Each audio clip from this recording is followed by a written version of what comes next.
மொழி மீது பற்று கொண்டதால் பிரதமருக்கு போகும் இடமெல்லாம் ஆதரவு பெருகி வருகிறது என்று ஐஜேகே மாநில தலைவர் ரவி பச்சமுத்து தெரிவித்தார். கோவையில் இந்திய ஜனநாயக கட்சியின் கோவை மாவட்டத்தின் மேல்மட்ட நிர்வாகிகள் ஆலோசனைக் கூட்டம் சரவணம்பட்டி துடியலூர் சாலையில் உள்ள ஆழந்தோட்டத்தில் நடைபெற்றது. கூட்டத்திற்கு மாநில தலைவர் ரவி பச்சமுத்து தலைமை வகித்தார். மாநில துணை பொதுச் செயலாளர் லிமா ரோஸ் மார்டின் முன்னிலை வகித்தார். இதில் மாநில நிர்வாகிகள் ஆனந்த முருகன், முத்தமிழ் செல்வன், உதயசூரியன், நெல்லை ஜீவா, நஞ்சப்பன், மோகன் மற்றும் கோவை மாவட்ட நிர்வாகிகள் PK ஆண்டனி, ராஜா, ராமச்சந்திரன், மணிமாறன், ஈஸ்வரன், பாரி கணபதி, குளோரி ஜான் பிரிட்டோ உள்ளிட்ட பலர் கலந்து கொண்டனர். கூட்டத்தில் மாநில தலைவர் ரவி பச்சமுத்து கூறுகையில், இந்திய ஜனநாயக கட்சியின் கோவை மாவட்டத்தின் மேல்மட்ட நிர்வாகிகள் ஆலோசனைக் கூட்டம் நடைபெற்று வருகிறது. இதில் கட்சியின் வளர்ச்சிக்கு என்னென்ன செய்ய வேண்டும் என்பது குறித்து ஆலோசனைகள் வழங்கப்படுகிறது. நாளை நடைபெறும் கல்விடுதலை இயக்கத்திற்கு கட்சியின் சார்பில் ஆதரவளிக்கப்படும். 2026 சட்டமன்ற தேர்தலுக்கான களப்பணிகள் தற்போதே துவங்க வேண்டும் என்று அறிவுறுத்தப்பட்டுள்ளோம். தமிழகத்தில் மும்மொழி கொள்கை திணிக்கப்படவில்லை. மொழியின் மீது பிரதமருக்கு அதிக பற்றுள்ளது. ஆகவே அவர் செல்லும் இடமெல்லாம் பொதுமக்கள் பெரும் ஆதரவளித்து வருகிறார்கள் என்று தெரிவித்தார்.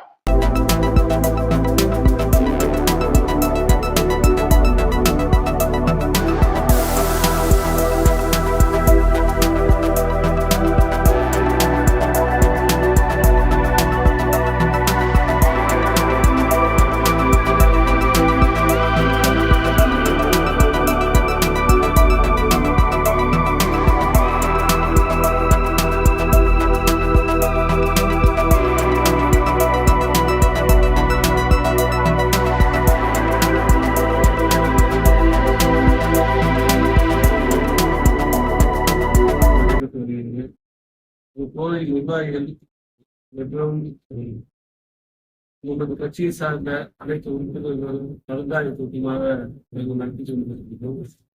நாளை நடக்கின்ற கல்வி விடுதலை கருத்தரங்கம் அதுக்கு இந்திய ஜனநாயக கட்சி சார்பா நாங்கள் ஆதரவு தெரிவிக்கிறோம்.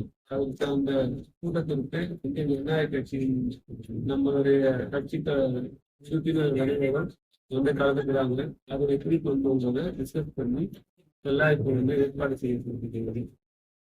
இப்ப தமிழ்நாட்டோட கடன் 9.5 லட்சம் கோடி அப்படின்னு சொல்லி அண்ணாமலை சொல்லியிருக்காரு.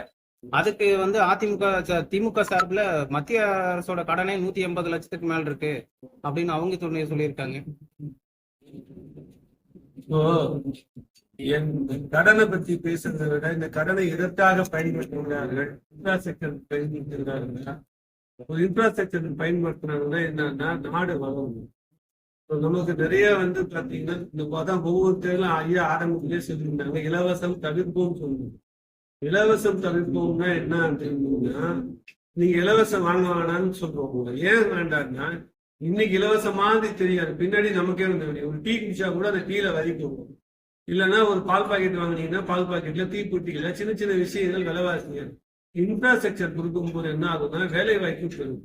அந்த மாதிரி பண்ணும்போது நிறைய இந்த கடனை வாங்குறது இன்னைக்கு எல்லா தனியார் கூட கடன் வாங்காம இன்னைக்கு நாடு நடத்த முடியாது. முன்னேற்றம் கடன் வாங்காம இருக்காருன்னு அது எந்த அளவுக்கு வாங்குறாங்க, இவ்வளவு தேவையா, எதுக்கு பயன்படுத்துறாங்கன்னு நம்ம கண்டிப்பா பார்க்கணும். போட்டி போட்டுட்டு சென்ட்ரல்ல வாங்குறாங்க, ஸ்டேட்ல வாங்குறாங்க. எதுக்குன்னா வாங்கினதெல்லாம் காலியா போச்சுன்னா அது இன்ஃப்ராஸ்ட்ரக்சர்ல போல வருங்காலத்தில் எப்படி கடை கிடைக்கும். சார், அந்த கல்வி விவசாயிகளுக்கு தமிழக அரசு எந்த மாதிரி ஆதரவு தரணும்னு நினைக்கிறேன்?